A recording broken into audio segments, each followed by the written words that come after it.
Actually had a new nodule by the time he completed the medical evaluation. So I should have highlighted this. So the response to the last part for money is explanation. I'm not very sure about it. That it is PD0 because they enrolled at the annual completion. Yeah. So anybody who progressed was an exclusion criteria. Okay. You know that if we treat 100 patients with chemoradiation at first response, if everybody responds. Most often when we see those nodules in the contralateral lung or somewhere else when we do a CT at 4 weeks, are probably those ones which have probably been missed.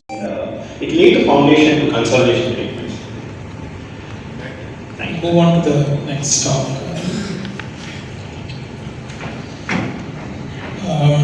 The Asian population, and Dr. Dev Rawat will be giving the talk.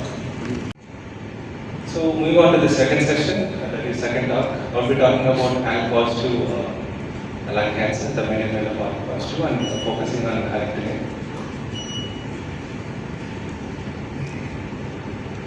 So I'll be discussing for the next couple of minutes. I'll be discussing about Alicia trial. 600. So do you see a case for using lower doses at least in some selective patient population? Yes, sir. That's the in-house setup. I always prefer 600. But if somebody is not affordable financially or not already, I'm comfortable even starting with 300 mg because I have that reference data. So 300 mg is also usually good enough for me. If somebody has a finance issue, I tend to reduce the dose to 300 mg. So may I call upon our next speaker, Dr. Nageshwar Reddy. The topic here is nose metastatic non-small cancer. The way forward with very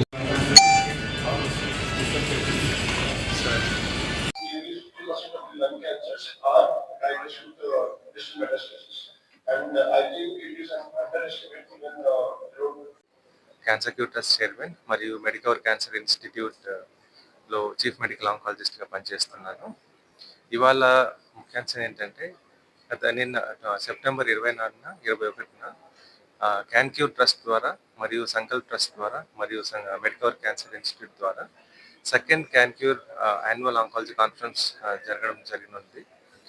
ఈ conference ఎందుకు జరుపుతామంటే, so మన దేశంలో ఉన్న నిపుణులు, cancer నిపుణులు, cancer experts అందరూ వైజాగ్ వచ్చి latest topic that is precision oncology మీద డిస్కస్ చేయడం జరుగుతుంది.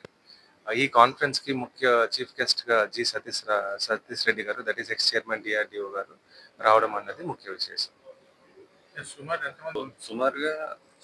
హలో అండి, నా పేరు డాక్టర్ సాయినాథ్. నేను senior medical oncologist, star hospitals. So Sankalp trust తరఫున, క్యాన్క్యూర్ ట్రస్ట్ తరఫున ఇంకా కాన్ఫరెన్స్ జరగడం జరిగింది. సో సుమారుగా మన దగ్గర 150 డాక్టర్స్ అక్రాస్ ద కంట్రీ, చాలా ప్రెస్టీజియస్ ఇన్స్టిట్యూట్స్ నుంచి, Tata medical centre, all India institute of medical sciences, అది కాకుండా వేరే ప్రాంతాల నుంచి చాలా సీనియర్ మెడికల్ ఆంకాలజిస్ట్ రావడం అంటూ జరిగింది. సో ముఖ్య ఉద్దేశం ఏంటంటే, ఈ కాన్ఫరెన్స్లో మనకి చాలా లేటెస్ట్ ట్రీట్మెంట్స్ అనేవి క్యాన్సర్లో వస్తున్నాయి. సో ఈ లేటెస్ట్ ట్రీట్మెంట్స్ని కాస్ట్ ఎఫెక్టివ్ పద్ధతిలో ప్రిసిషన్ ఆంకాలజీ అంటే ప్రతి పేషెంట్కి మనం కొన్ని ప్రత్యేకమైన పరీక్షలు చేసి టార్గెటెడ్ థెరపీస్ ఇవి కానీ ఎలా ఇచ్చి వాళ్ళ జీవితాన్ని మనం మెరుగుపరచగలం. సో దాని మీద మేధోమథనం అన్నది జరిగింది. సో దీంతో చాలామంది ఐడియాస్ ఎక్స్చేంజ్ చేసుకోవటం, ముందుకు ఎలా వెళ్ళాలి అన్న దాని గురించి చాలా దీర్ఘంగా చర్చ. ఈ కాన్ఫరెన్స్ 2 రోజులు జరుగుతుందండి. మనకి గెస్ట్ కింద, ఇనాగ్రల్ గెస్ట్ కింద మనకి doctor Satish Reddy garu, Neeraja madam garu, ex Indian forest service and secretary వచ్చారు. కార్యక్రమం ముగింపుకి మన పద్మశ్రీ ప్రొఫెసర్ డాక్టర్ లలిత్ కుమార్ గారు మనకి విచ్చేస్తున్నారు. He is the senior most medical oncologist in the country. ఆయన ఆధ్వర్యంలో బోన్ మ్యారో ట్రాన్స్ప్లాంటేషన్ మన దేశంలో డెవలప్ అవడం జరిగింది. లో చాలా రకాల క్యాన్సర్స్ ఉంటాయి. 200 రకాల క్యాన్సర్స్ ఉంటాయి. అవి ఆర్గాన్ సిస్టమ్ వైస్‌గా మనం ఒక్కొక్క సిస్టమ్‌లో ఎన్నెన్ని మేజర్ ఇంపార్టెంట్ క్యాన్సర్స్ ఉన్నాయో, వాటిలో లేటెస్ట్ అప్డేట్స్ గురించి సెషన్స్ ప్రకారంగా చదవడం అంటూ డిస్కషన్ అంటూ జరిగింది. గురించి కూడా నిన్న చర్చ జరిగినప్పుడు ఒక 35% ఆఫ్ క్యాన్సర్స్‌ని మన లైఫ్ స్టైల్ చేంజెస్ ద్వారానే రాకుండా ఆహ్, చేసుకోవచ్చు. అంటే చేంజెస్ లైఫ్ స్టైల్ చేంజెస్. ముఖ్యంగా ఏంటంటే ఆల్కహాల్ తీసుకోకపోవటము, స్మోకింగ్ మానేయటము, ఈ గుట్కా, ఖైనీ, జర్దాలు మానేయటము, ఎయిర్ ప్యూరిఫైయర్స్ బాగా పొల్యూషన్ ప్రాంతాల్లో ఉన్నవాళ్ళు ఎయిర్ ప్యూరిఫైయర్స్ ఇవన్నీ వాడటం. సో, ఇవన్నీ అండ్ ఎక్కువ కలర్డ్ వెజిటబుల్స్ తినటం అండ్ ఈ ఊబకాయం ఒబిసిటీని నివారించడం. సో, వీటన్నిటి ద్వారా మనకి క్యాన్సర్ వచ్చే రిస్క్ అనేది తగ్గుతుంది. 90% క్యాన్సర్ డేంజరస్సే ట్రీట్ చేయకపోతే ప్రాణానికి ముప్పు. అయితే మనకి లంగ్ క్యాన్సర్ అండ్ కొన్ని ప్యాంక్రియాటిక్ క్యాన్సర్ లాంటివి ఇంకా మనకి అవుట్‌కమ్స్ మెరుగుపడాలి. ఎందుకంటే ఇవి లోపల ఉండడంతో డీప్ సీటెడ్ ఆర్గన్స్ అండ్ ఇవి పెద్ద అవయవాలు అవ్వడంతో జబ్బు ముదిరేంత వరకు పేషెంట్‌కి ఏమి లక్షణాలు తెలియవు.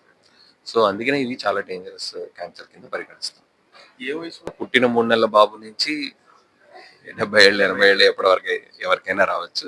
ఎవరికైనా ఇది రావచ్చు. కాకపోతే పెద్దవాళ్ళలో ఎక్కువ వస్తుంది. ఏజ్ పెరిగే కొద్దీ క్యాన్సర్ వచ్చే రిస్క్ పెరుగుతూ ఉంటుందండి. అంటే అర్బన్ వాళ్ళకి, రూరల్ వాళ్ళకి డిఫరెంట్ సెట్ ఆఫ్ క్యాన్సర్స్ ఉంటాయి. అర్బన్ వాళ్ళకి లంగ్ క్యాన్సర్, బ్రెస్ట్ క్యాన్సర్ లాంటివి ఎక్కువగా ఉంటాయి. రూరల్‌లో ఉన్న వాళ్ళకి సర్వైకల్ క్యాన్సర్ లాంటివి ఎక్కువగా వస్తాయి. బ్లడ్ క్యాన్సర్, సర్వైకల్ క్యాన్సర్స్ లాంటివి ఎక్కువగా వస్తాయి.